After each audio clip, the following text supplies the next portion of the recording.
সবাই ভালো আছে। আর আমি এখন চলে এসেছি পোয়ারা গ্রামে। পোয়ারা গ্রামের ভাইগুলো আমার প্রায় ভিডিও দেখে এবং ভিডিও দেখে কমেন্ট করেছে যে তাদের গ্রামে একটি বলের প্রয়োজন আছে। তো আমি এখন চলে এসেছি পোয়ারা গ্রামে, প্রায় আমার ঘর থেকে 15 কিলোমিটার দূরে।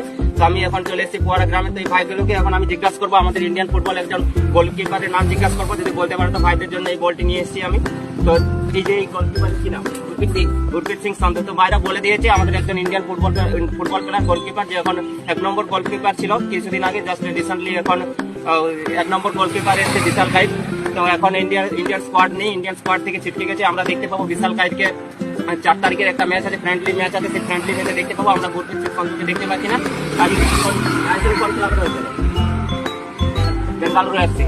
তো বলে দিয়ে যে ভালো ফলো করে যে ছেলেগুলো আছে, ভাইরা আছে, ইন্ডিয়ান ফুটবল ভালো ফলো করে, এবং তারা বলেও দিয়েছে যে এখন আইএসএল এর যে ক্লাবের হয়ে খেলে, বেঙ্গালুরু এফসি ক্লাবের হয়ে খেলে গুরপ্রীত সিং সন্ধু। তো ভালো জিনিস। তো ভাইদেরকে আমি এখন এই বলটি দেবো।